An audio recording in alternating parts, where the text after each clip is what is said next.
Ladies and gentlemen, boys and girls, welcome back to another episode of How Did We Get Here?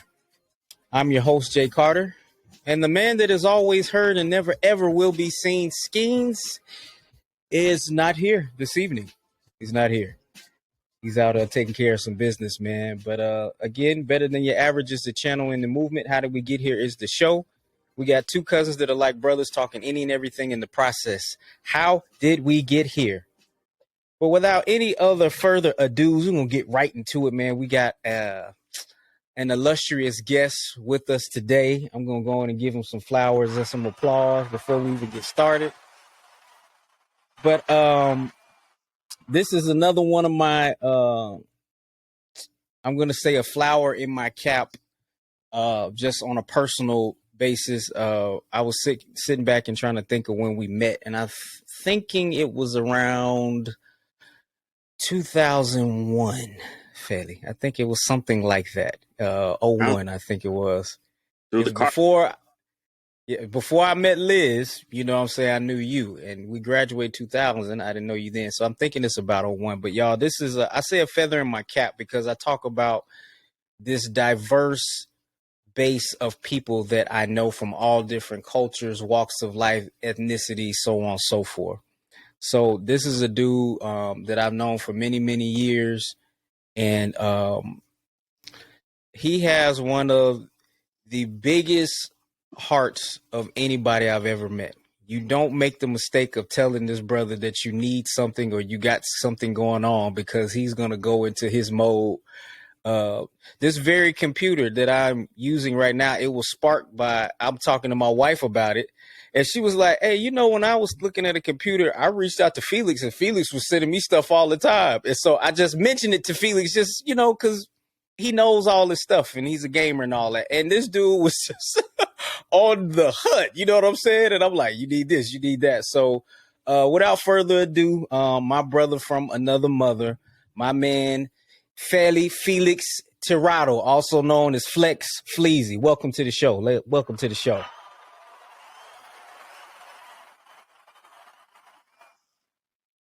All right. So anyway, man, what you say? I sent you a few computers. You still ain't picked none Y'all, of them. he sent me about 40. Well, here's the thing about him as well. So all of y'all that know me know I'm one of the most frugalist persons that y'all know. Felix is sending me some computers that's $2,000. Like, hey, but it's $1,000 off though, Jay. I'm like, it still ain't gonna work. So I had to get something well within my budgetary, you know, abilities and what I was willing to spend on it, you know. So I'm glad it worked out. For sure, man. I want to get right into it, man. Y'all, he has a dope story, and really I wanted to have him come on the show. And really, we're going to get into some really dope and key stuff about some things that he's persevered, overcome, and is still on the battle and the fight with, you know, because it never stops. But I wanted him to come on and talk about some of that stuff. But as we do with everybody, Felix, if you had to name the story of your life, what would you call it? Man, I really wish you would have prepped me with that question. Nah, no preparation, baby. Wow. That is you know what? Man, that's a good one. You know what? I would call it gaming one life at a time. Gaming one life at a time with Felixs Tirado. Okay. When we were kids, you only had 3 lives to beat a game. Yeah. You know, now these kids, they can just save and come back. They right. Really... Yeah. So let's start from the beginning, man. Tell me about your childhood, your upbringing, and, you know, your parents, that kind of thing.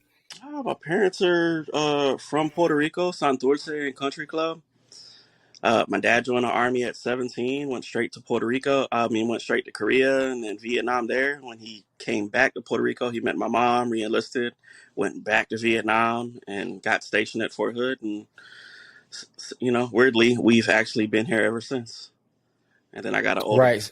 an older brother and an older sister, but we've pretty much lived at the house in front of Fowler. I think everybody at some point in time kicked it here. It was a refuge for quite a while, for many generations. My sisters, my brothers, now mine. It's just, we're still here, but Killeen, born and raised. Not many people Mm-hmm. can say that. So Graduated from. the hold on real quick, Flex. Y'all, this house was legendary. That everybody, and I mean everybody, would go by this house. And sometimes, y'all, because here's the other thing about, most people, their parents put like a time frame on when people, can't come by the house. There was no time frame. And sometimes you will walk through the living room, and I remember I'd be stepping over people sleep on the floor to get back to Felix's room. And, his pops was coming out there and talking to us. And this dude was at the beginnings of the internet really becoming the internet.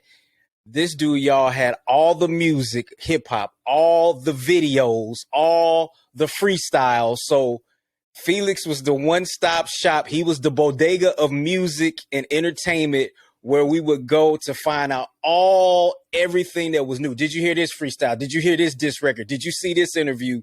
And I mean, before really, if again, we didn't have the foresight to think of it, he would have been like a hub in the culture of hip hop for all of the new and current stuff that he had. I never thought about that until like right now. But so when I met Felix, we were actually going to Central Texas College, and I met him by way of a friend of mine. Shout out to my boy Rob Nider.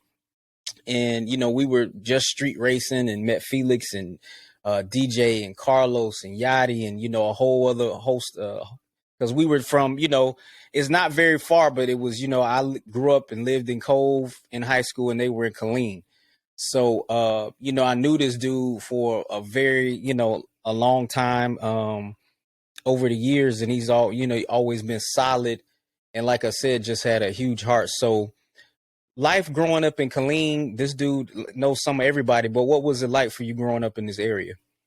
I like the nature of the melting pot. I know a lot of people don't associate Killeen with being a melting pot, but Fort Hood is the biggest military base. Yep. People from all walks of life and, religious backgrounds and just cultures and things that you might not be otherwise exposed to outside of a big city. Mm-hmm. So Yeah. that was my favorite part. But honestly, the lifelong friends that I've actually been able, those friendships that have cultivated, me and you, what, 21 years? You know what I'm saying? Me and Dom, 3 other people, Mm. a good friend of mine, Stephen Pearson. I met him in kindergarten or first grade, and we are friends to this day.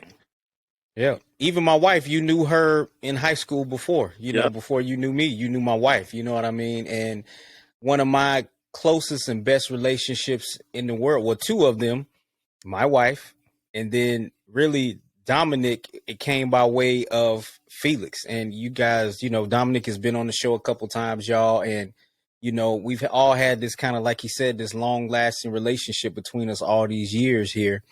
And I definitely agree though, Felix, that that's one of the things I always thank my pop for, from bringing us from a small town in Arkansas and him being in the military and being here in Killeen. I've again known people from all different walks of life living this military life, and I think that's one of the things that's made me well-rounded and just loving and accepting of all people from all different cultures and appreciative of those cultures. But so you went to high school at Ellison.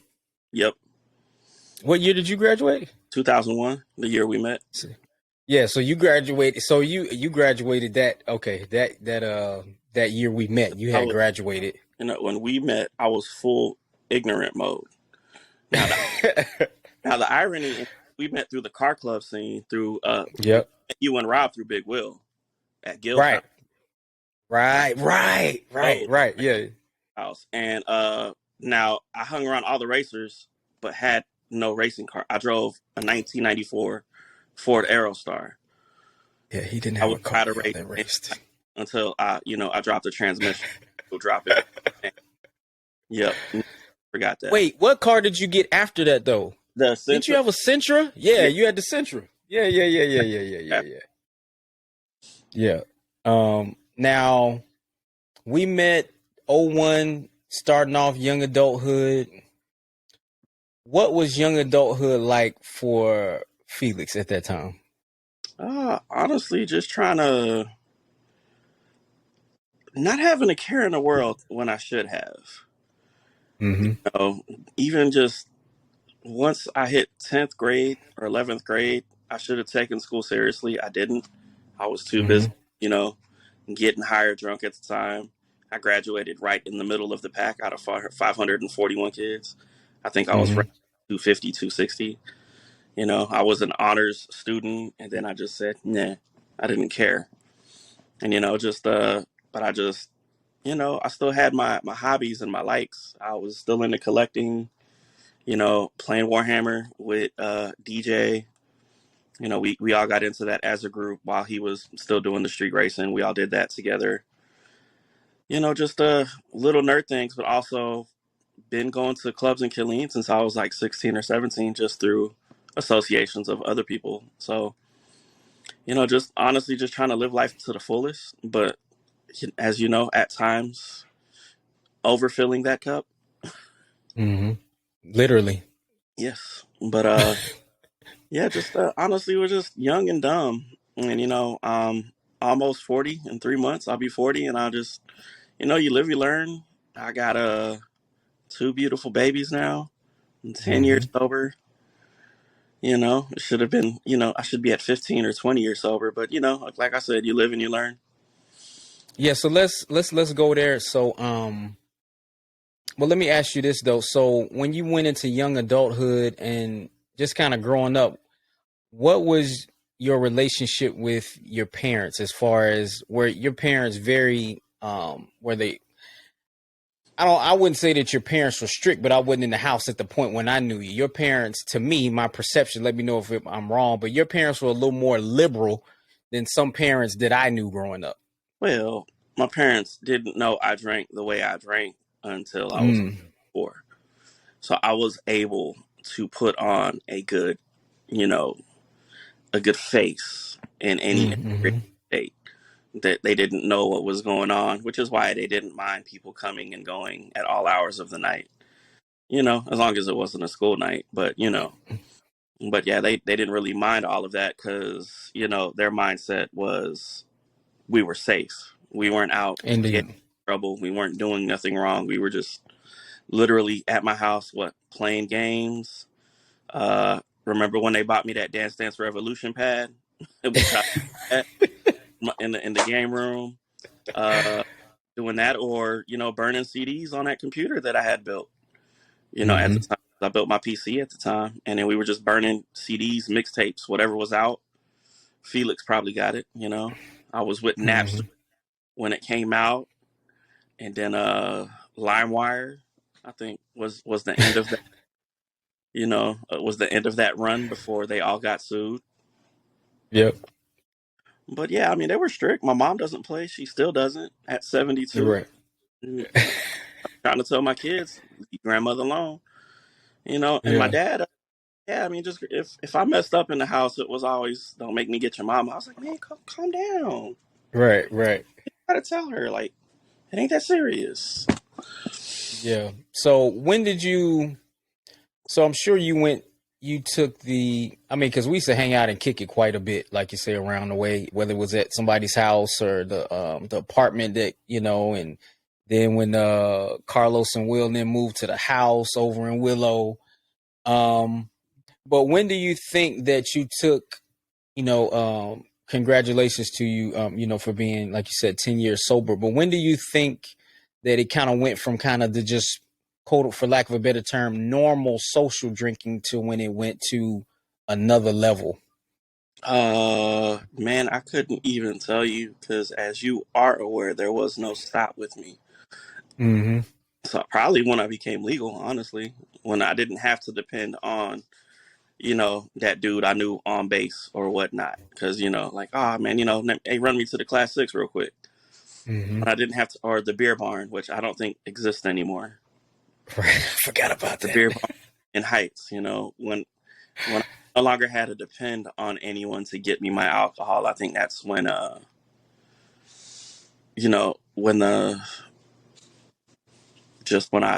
let loose. I didn't care at that point, Mm-hmm. going hard or going home, and I did both. Yeah. Now, in hindsight, do you think that you were trying to substitute for something, or what do you think, caused you to drink that heavily? I really enjoyed it, man. It was just, if we're going out, let's drink, and since we're already going out and having fun, let's just keep going hard in the paint. For me, it Mm-hmm. was just that. I don't know what I was looking for personally. Mm-hmm. Even in therapy, I don't think it ever came up like to that point of what I was looking for. I think for me, it was just, oh, okay, well, maybe friendship or family, a Mm-hmm. brotherly relationship that I didn't have growing up. Mm-hmm. Mm-hmm. Possibly that with my brothers that are you and Dom now who don't drink. Right. Sure, Right. that was a Yeah. struggle. But yeah, just kind of, get that friendship or that family level of friendship with people that honestly I no longer associate with. I think, It's funny how that works like that sometime, yeah. man. And when another story I think about is when we first started getting cool, and y'all, we used to go midnight bowling all the time. That was a thing here where we would go, and Caps would freestyle out in the parking lot. Dominic was notorious out there, and so I remember Rob had hit me, and he's like, "Yo, man, everybody going to the bowling alley." And it was like one of my first time going. I'm like, "Word, that's where everybody going." He's like, "Yeah, man, you got to come up here." And so I remember it was a gang of folks up there, y'all. And again, Felix with this huge heart, and he brings it. Once he meets you, he's again, what we have this kindred spirit is that until you do something counter to me, I easily will bring people in. You know what I mean? And I can't remember how many of us was up there, Felix, but I remember after the fact, I had went up there with you, and I had some bread in my hand to put some money in on it. You was like, "Nah, I got it," and I was just like, "Huh?" I was like, "Nah, man, I want to put something with it." You know what I'm saying? I would prepay for the lanes before everybody showed up there just to make sure we had them. And Yeah. I wouldn't take money from nobody when we got up there. Yeah. I mean, and he was like that. He had just met me. Yep. Exactly. And just having a good time. And then we Dom meant bring him up there to hurt people's feelings. Bring Yeah, Nikki would slay people in the parking lots with the freestyles, and or in the bowling alley, that. just hurting feelings. Yeah, so that was like a hot spot that we used to go to. But I think that's key that you said that always trying to kind of establish that family feel and bring everybody into you and things like that. And I mean, as you've aged, how do you navigate that better than you did at that time, though? Uh, I think I'm wiser in choices in who I associate with and what I consider fun, Mm. and where I put my time and my energy into. Because when it no longer became fun drinking and I drank because I was anxious, that energy, that anxiety that would be like, oh man, let me go grab this bottle. You know what I'm saying? I don't know what's going Mm-hmm. on. And, because there's a different energy the alcohol gives you when y'all are going out to have a good time. And then when you're stressing and trying to just forget whatever's going on or whatever, loss of a job, going broke, whatever, a breakup.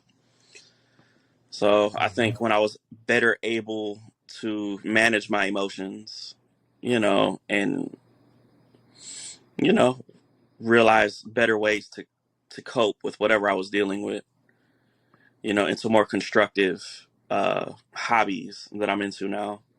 I think that's Yeah. that's what was a clincher for me because when I quit drinking, I quit cold turkey. And what was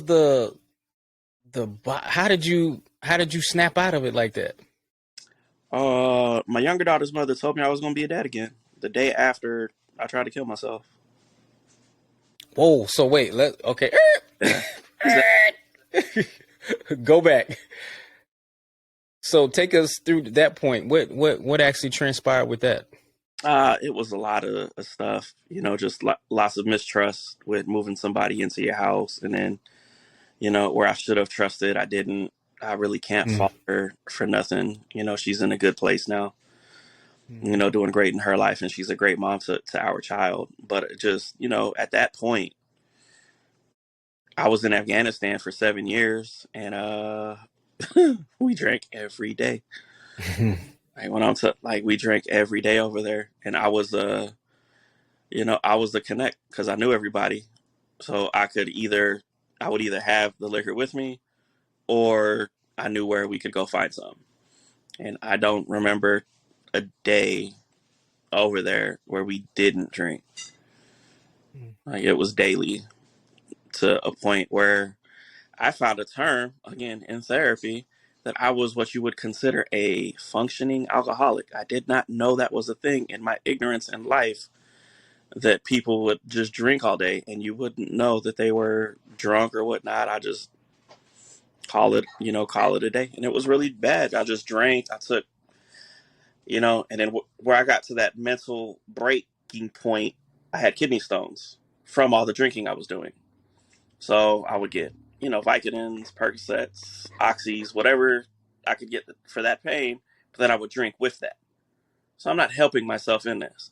And in doing that, I think in the last 3 months, I was drinking a bottle a day and, taking whatever pills I could, to the point where I just drove myself into a depression, drove somebody that I genuinely loved, out of my life.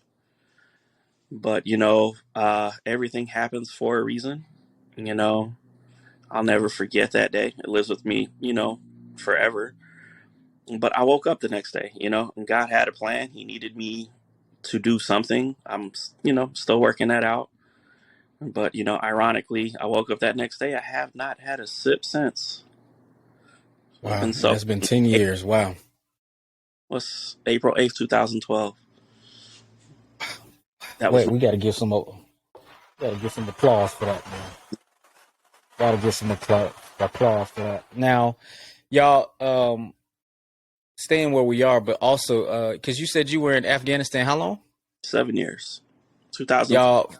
Y'all, um, Felix was the first cat, in our kind of circle that was, went overseas. And there was a thing here, y'all, where cats, when stuff started jumping back off over there, that cats was going overseas getting these jobs. And Felix was one of the first cats that was making money, making money. And I remember, Felix, I know you got some stories, but y'all, I remember one time, and again, because of how he was, this dude sometimes, and again, at our level on the legit side of the game, this dude, I can't remember where we were, but I think we went by like Best Buy. He was buying because the crew, Nikki and them was like making music. Guitar, And Guitar Center in Houston off of, is it Gessner or Richmond? That one. well, y'all were there, but we went to Best Buy out here. I don't remember what we got, but sometimes y'all, Felix would have so much money in cash in his. I remember this day he had like $5,000 in cash in his pocket. I'm just like, God, dog, man. Why? Why? And I, I can't fight. So, all you had to do was just, you wanted to come up real quickly. That one? Okay. He always. Yeah, but he was always trying to take care of the team. But I mean, for me, I had never seen that much money, again, legit money, that somebody just had. This dude just, you know what I'm saying? But so you worked over there, and I guess you mixed that with the drinking and different things that you were working on, or growing through, we'll say, at that time. Now, once you found out that you were going to be a father with your first daughter, what was that like for you, man? That you're gonna be a pop? Man, that was really, it definitely was a surprise because Mm. she was overseas with me. And, we're things transpired. I got a phone call, and I just asked her what she needed. At that point, I was just ready because I wasn't not going to be involved in my child's life. So whatever she needed during the pregnancy, after, even if it wasn't going to work out, because she clearly, it just wasn't in the plans. Mm-hmm. But just I got that phone call. I'm late. I was like, oh, well, what are we gonna do? Well, obviously, I'm gonna keep it. Okay, cool. What do you need from me? Let me Mm-hmm. know. And Mm-hmm. that was really it, because that is my little homie, Amaya. That's my dog. That's my twin. Mm-hmm. Yeah, he's raising little again, man. I'm This right. dude is he's a nerd and a fan and a collector of some of the most random cool stuff ever, as you can see behind him. But he's raising little girls that are, again, they fall into these beautiful eclectic places of being appreciators of music of all different types, appreciators of anime, appreciators of wrestling, and so he's raising these little female mini Yeah. me's of him that are into all of this stuff like that. And again, y'all, I, I'm always freestyling these interviews, but this dude, again, how big his heart is. And Trey was into his wrestling thing for a little bit. Now he's just all Fortnite all day, all night. But there was a wrestler named Will Allday, and we met him. We went to a deal in San Antonio with all our kids and Dominic, and he is able to get All Day to sign up. Well, he signed a picture there, but then he did a video for Trey's birthday. And I'm just like, once this dude figures out, I remember when was it Anaya's birthday, you had the car club ride through, or what was that you did that for? What was Gio's that for? birthday. Was it Gio's birthday? I couldn't remember whose. I thought it was Anaya's birthday. I, But I mean, y'all. honestly, I remember making it happen. I don't even know how, because I didn't know any car clubs, but I reached out. Mm-hmm. I can't even take credit for that, because I want to say the homie Mr. Brightside, or OC, my Mm-hmm. other friend OC Sykes, he put me on to who to reach out to, and they were able to help me make that happen, because I genuinely didn't know who was in that scene. Uh, but real quick, Will Alday, I don't know if y'all watch wrestling. He does have a championship match coming up on Booker T's promotion, Reality of Wrestling. It's a YouTube channel and on Fight TV. Support the homie, because he is genuinely good people. And him, Nobi Bryant, Cam Cole, these cats are just stars in the making. Moonshine Mantel, these are guys that I've met, and again, that's just that energy to drink. I've put that into these relationships, or just meeting these people. Nobi Bryant, Mm-hmm. that's probably just my favorite guy. Just his energy is just outstanding. These guys are amazing, and they really just need that one chance and love, to where you can see them weekly on your televisions, on WWE or whatnot. These guys are amazing people. Jay's met these guys with me. They just honestly, they have the talent there. They to me, they have the look. But you can look them all up on YouTube. Their matches are there. They're honestly amazing people. Yeah, indeed, and I'll make sure that I link that YouTube channel down below once we actually load this and what have you. So, um, just as we push forward, so baby number one, Afghanistan. Again, you're gonna lock in, tap in, be a great father, what you're doing now, and then I don't know what the age difference is between your daughters, but 3 days, three. You said 3 years and 3 days. 3 years and 3 days, December 13th and December 16th. So then you get word of you got a baby number two. Was Yeah. that a surprise as well? I mean, it wasn't. We had a conversation regarding not using condoms anymore, but she wasn't playing. But like, don't tell God your plans, because he'll laugh at you, right? Mm-hmm.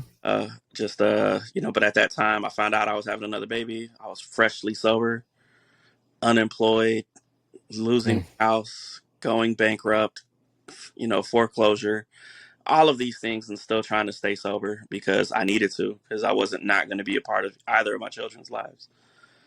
But yeah, it's just man, they were both, surprises, but man, they complete me. They are my heart. And honestly, they're just extensions of my character because I'm into what I'm into, but they have their own interests musically or, whatever fandoms they're into. I support. Now, as so we to sum it up, guys, this section that we are in the Felix story is that this dude is overseas and he starts off no responsibility, single dude, no kids, and he's making, you know, Was even now money.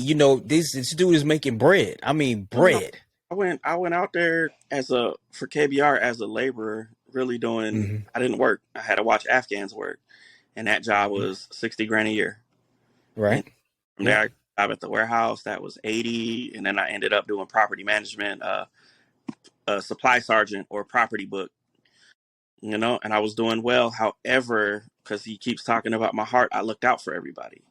If you needed, Mm-hmm. if you were struggling, if I had it on me, it was yours. You know what I'm saying? And Mm-hmm. and I didn't expect anything but love and friendship at the time. But life will teach you that sometimes when you're basing relationships off of what you can do for people or what they can do for you, those no fruits come from that labor.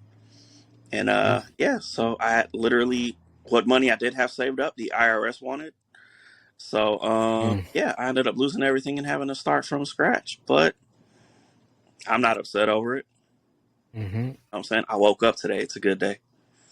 There you go.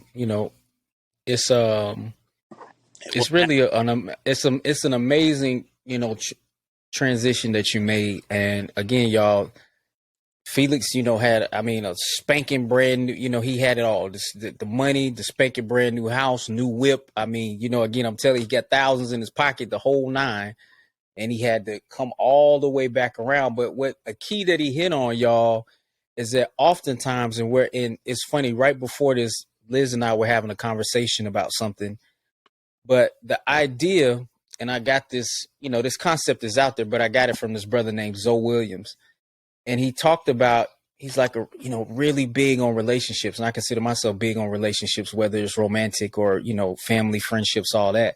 But he was like, oftentimes we reduce each other to these transactional relationships, and instead of just appreciating who we are, you want to try to grow to have, and it's hard in our human frailties to have unconditional love.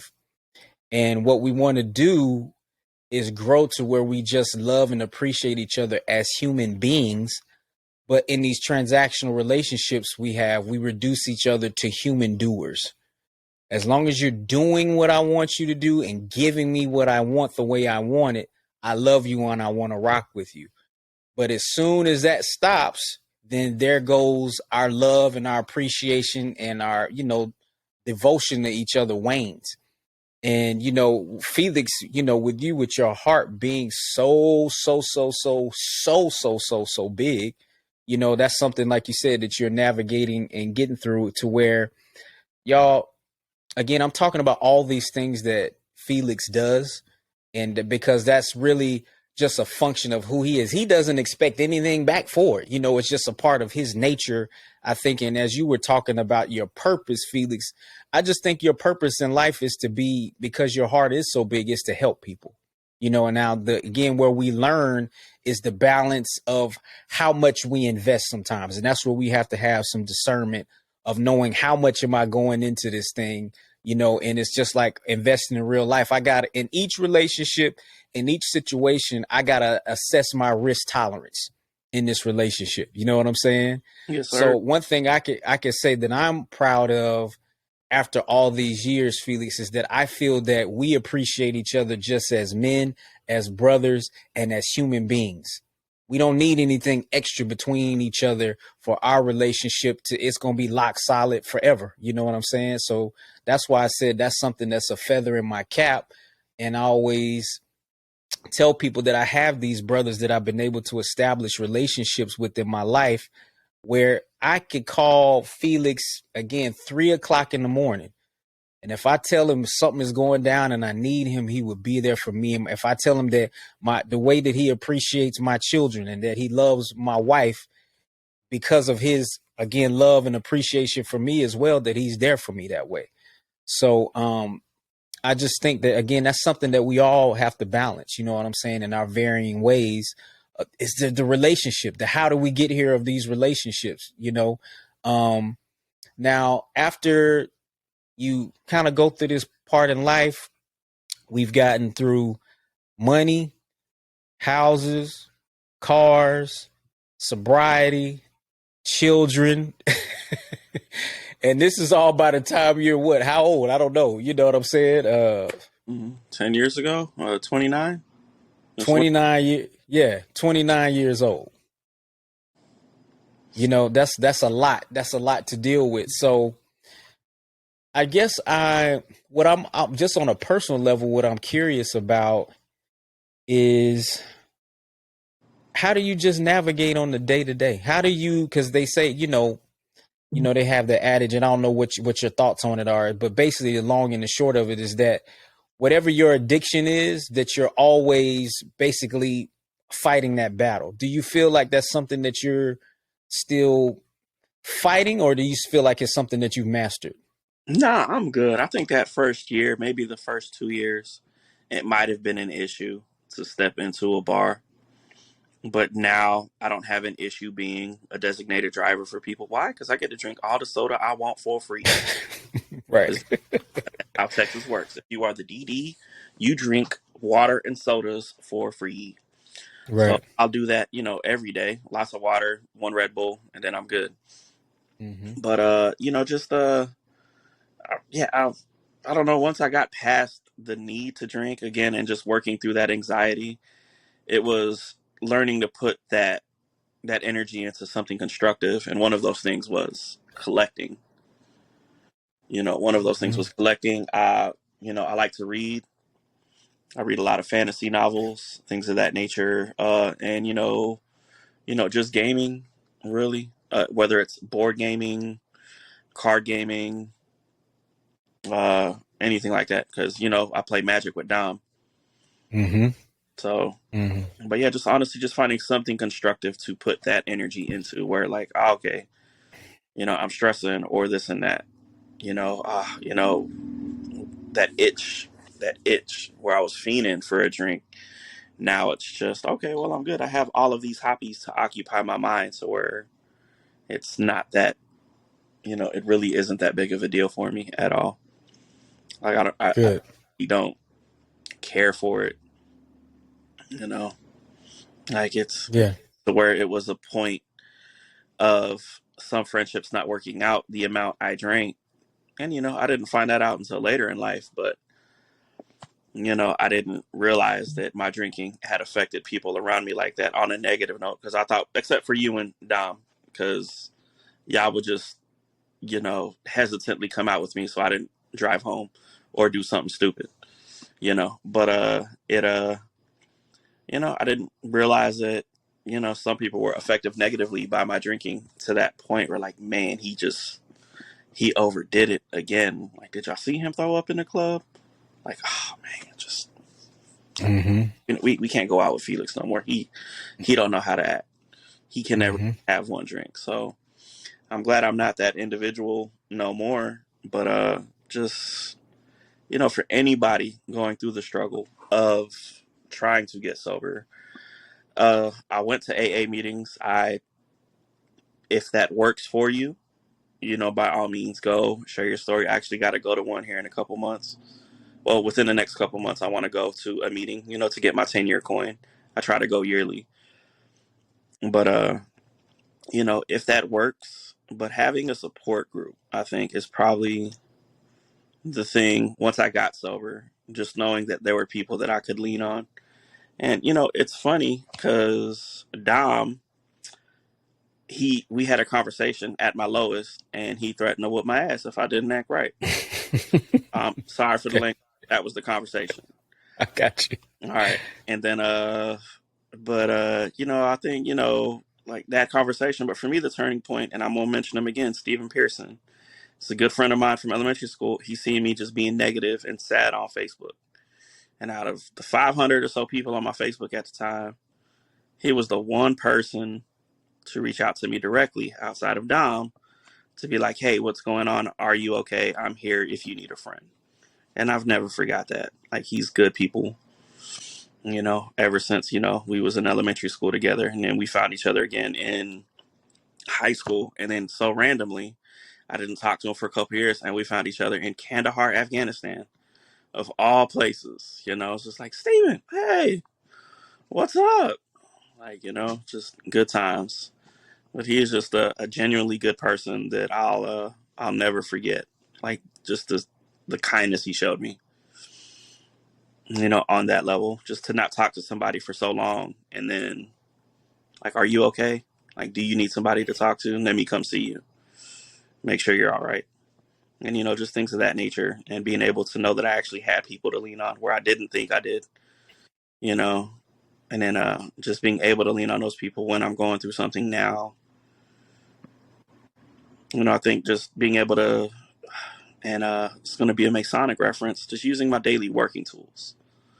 Just using my working tools at life, whatever that is. Just using those to navigate and deal with whatever, it is. And I'm doing this not medicated, just putting my energy into something constructive. Collecting, Warhammer, board games. Yeah, I got a nephew stationed here. He likes board games too, so he helps those habits, good or bad, when it comes to collecting. But we'll come, play games and have fun. And, and that's it. And then, just able to, enjoy life with my kids, because I think that's the most important thing. Once I actually, because my older daughter lives in Illinois, so I don't get to see her as often. My younger daughter's here in Killeen with me, so I get her every other weekend. So once I was able to, I think once I spend that time and actually watch a child grow that was my own, I think that was also something else that helped, because, I could put that energy into my child and her wants and needs and, what they enjoy. And I really shouldn't have done that, because they've got some expensive habits. They both, You spoil them. He spoils them, y'all. they are spoiled, yes, to a point. Yes, wait past the point that they needed to be, but they are spoiled. But yeah, now they collect vinyl with me now, so we got a vinyl collection, record collection of stuff that they're into, which I think is great, because I think when you have a 12-year-old girl who asks you for Slipknot's first album, and that is music Jay does not listen to, not even Mm-mm. not even a little bit. Nah, he not listening to any heavy metal at all. But I think I'm doing pretty good in life. I've got a 12-year-old who's asking me for that album on vinyl. I agree. I know where Slipknot, where they are highly rated and ranked in the heavy metal, genre. And, I want to give you a salute, man, to just the dedication that you have as a father and staying tapped in and plugged in, man. Again, in this how did we get here journey in this community that we're trying to build, you're doing the necessary things to be there and present a positive example of a male role model for your children. And, even with distance, you know what I mean?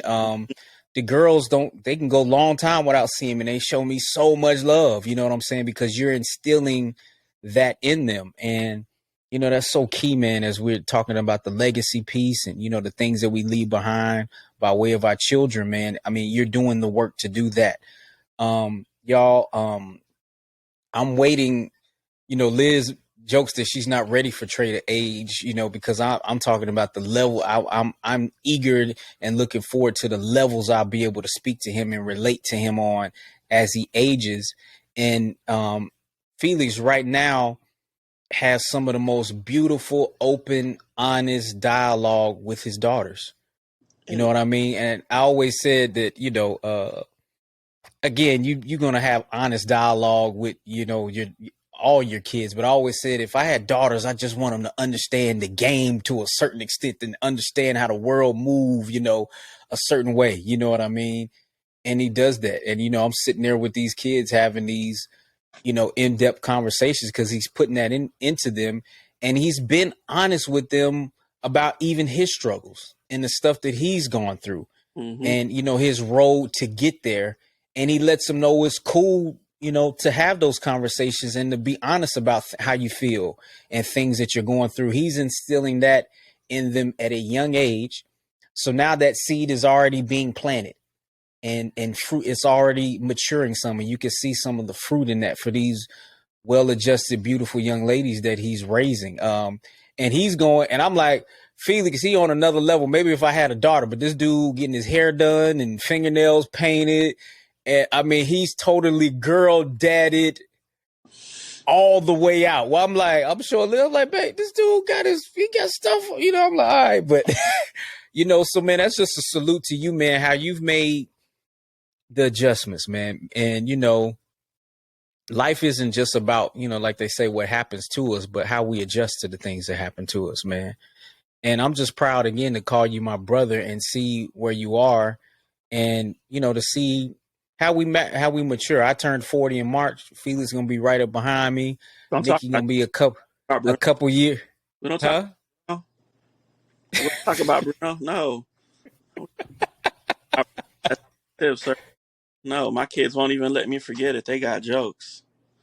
So Liz and Dominic and his Liz, they'll be coming up into the fore. And it's just Felix, I'm eager and excited that we made it this far, and to see kind of what the next hopefully 30, 40, 50, I don't know where we're going, where we're going to get the cutoff at, to see where we end up, man. But I want to ask you this, man, as we kind of tie it down, and I'm gonna ask you a couple questions again. I like to come off the fly with some of this stuff, but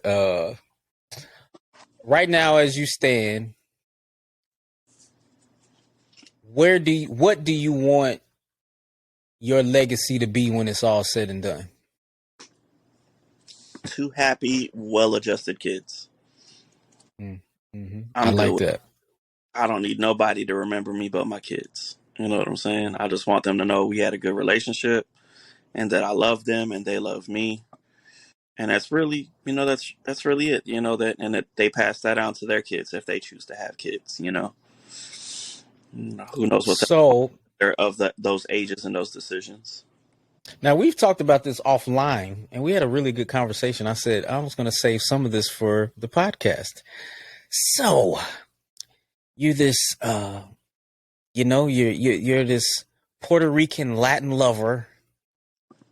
Oh.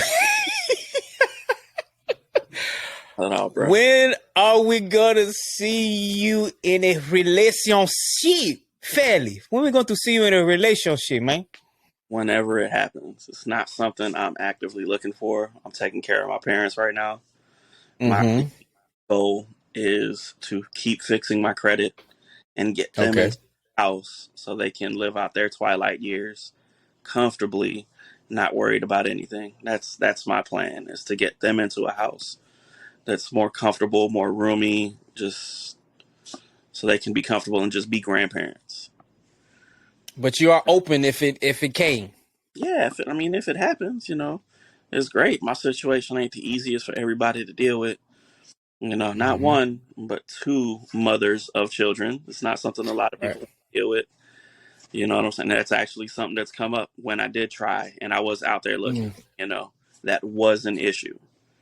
Okay. I have 1 but 2 different mothers to my kids. And I can't change that now, But if it happens, great. If it doesn't, I'm happy nonetheless, because I don't think whether or not you're in a relationship should define whether or not you're happy.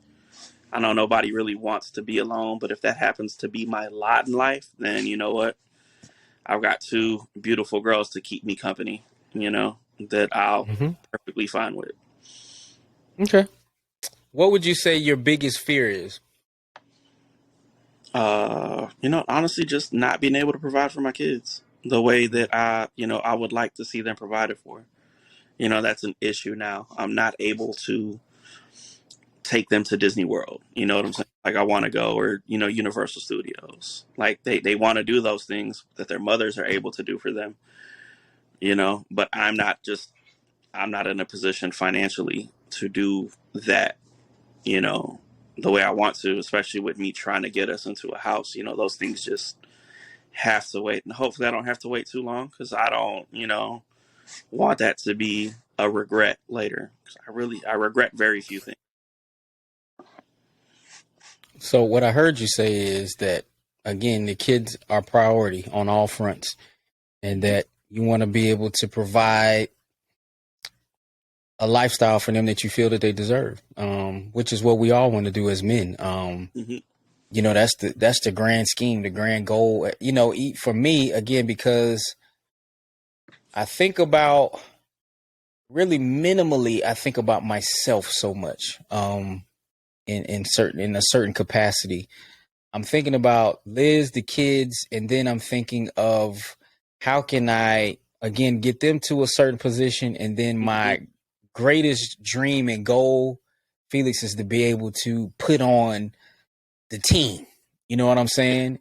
And then once the team is on, I want to go to the level of where I can just be in a position where I can just bless people just all the time in different ways. You know what I'm saying? That's my big grand scheme goal that I have. But I want my boys, and we're trying to do things with Trey now, get his mind frame a certain way about business and maybe things that he wants to do. But just trying to open his horizon, that there's no limitation on what you can do. You know what I mean? And I want to provide those opportunities for him. I remember this dude was in, a couple of years ago, this dude was doing chess club. I never would have thought that. But, we're in a position where we're able to put him in a school where he's doing these things like this, man. And I definitely feel you. And just a shout out to all the men out there, is that as it is in this life journey, it's all about the balance, and things will happen in their due season. You know what I mean? And don't become complacent in the journey. And, it's in the valley, so sometimes, me included, you get into these places like, yo, I see such over here doing it like this. I ain't there yet. You know what I mean? But you got to appreciate the journey that you're on. You got to appreciate the walk that you're walking to get to where you want to be, because you'll get there. You know what I mean? And, we all are there, man. I sit back and, for me, I'm not sure if I shared this on the pod before, but I can remember when Takuma, big bro, first got on the railroad, and Takuma, wherever he went, whether it was when he went to Convergence, whether he went to Sprint, and when he went to the railroad, he was always trying to put people in position. And I was one of the first ones up. Took the railroad test, Felix, the first time, and you have to get like a call back afterwards to come. I just didn't get these because they have a certain amount of people they call back. I didn't get the call back. So the second time I got the call, they had a hiring class. Went to Temple, went down there, and Felix, I thought about it for a long time. If I get after taking the little test, if I get to that next round, I had thought long and hard about what I was going to say to that man to try to get me on. And this dude that I sat down and end up passing a little test, and it's a whole bunch of really safety questions, because it's railroad safety. And it's one of those tests where they'll ask you a safety question on question 1. They ask you the same question on question 50 to see if you answer it the same way. And it's stuff like, if you're driving a car and somebody's following close behind you, do you A, brake to a safety? Do you get over in the lane? Or do you, it's like asking these kind of questions. So anyway, pass a little test. And brake check. Right. Right. That's what they try to find out what you going to do. So Felix, I get in there, and this dude I'm sitting down with, I think he had been on a railroad for like 30 years. And he was sitting there talking to me, and he's like, why should we hire you? Why do you want to, be a locomotive, conductor or whatever? And I just gave him the best speech I could of, how I was trying to put my family in a better position and this and that. And I looked that man in the eye, Felix, and I never forget this. I told him, by me getting this job on the railroad, you're helping my family achieve the American dream. And that dude looked at me. He was like, whoa, okay. And I was like, I don't have any experience, sir, but I'm young. I want to build my career with y'all. And you guys are going to help my family to achieve the American dream. And he looked at me and he said, I'm going to get you put on. I said, wow. So going through the thing, you got a physical test you got to do, all this stuff. I passed all this stuff, physical, da. So I've known for the longest time, y'all, that I'm like red-green colorblind. When y'all ever had to take the test where it's like some dots in it and you got to see some numbers. I forgot what the test is called. If those dots is in there a certain way, I can't see the numbers in there. You know what I'm saying? So I'm going to do the vision test. And I walk into the nurse's office down there at Scott and White, and there's like some tabs on the top of this door. And she says, what color are those? And how my eyes are, I'm like, oh, that was blue, red, yellow, green, orange, whatever I said. She said, okay, cool. So I'm like, oh, all right, cool. Get in the room. I sit down, Felix. She holds up that book with them dots on them in the circle. Dun, dun, dun. Plot twist. Sorry, wait, singer. So she holds up the first one, however those dots are configured. And I say, whatever number is in it, I can see it. I'm like, oh, it's a 6 or whatever it is. So I'm like, dang, all right, maybe my eyes have changed since I was a kid. I'm like, okay. She flipped the next page. I cannot see anything. She said, you can see? I said, I can't see anything. She flips another page. Can you see anything? I can't see anything in there. She said, okay, we're going to send you to a specialist in Austin just to see. I'm like, all right. So go down there to this special eye place. And they have a little wooden box with, I don't know, 40 whatever little wooden little pegs, or I don't know what you want to call these things. They all are on a spectrum from lightest to darkest that you got to put in order. Felix, all 40 or how many ever them things, they all look the same level of light and dark to me. My eyes can't pick it up. So long story, a little less longer, y'all. I don't get on. Okay. So start working around Rock for a little bit. Changed that job, come out here to Fort Hood, been out here going on 12 years. But there was a season in my life where I see my big brother is on, my little brother's on, another one of my big brothers is on. And I'm like, yo, God, why couldn't I get that like that? Why couldn't I be on like that? I wish you know what I'm saying? Oh, I would have got you on in Afghanistan. You know what I'm saying? But anyway, so I say all that to say I had to check myself and just appreciate the journey that I was on and where I am in life right now. And, we're doing all right. You know what I'm saying? We cool. We live in life. We doing well. We can do and move how we want to for the most part at this little middle class level that we at. But I had to appreciate the journey that I was on and not feel some kind of way because I couldn't get it like my boys was getting it. You know what I'm saying? So I just say all that to say just to appreciate the journey that you're on. Appreciate your journey. Your journey is your journey. It's going to be different. Your position and your place and your purpose in life is going to be different, and that's just a little something, from me to give it some encouragement for that, man. But Felix, I appreciate you putting in this time with me, man. And we've been talking about doing this interview for a while, man. I appreciate you being so candid and sharing your story, man. If I can, but give me a closeout though, man. Give me a closeout. Yes, sir. Life is a gift. Remember, you woke up today. It's a good day. It might not be a great day, but you got wind in your lungs, whether you got a job or not, whether you got a roof over your head or not, you're up. So that's a good thing. And try to focus on that and approach the day with positivity because all energy is contagious. So spread positivity. And then you'll find that rarely in life, if you approach life just it's a good day, it's going to be a good day, not a great day, but it could be a good day.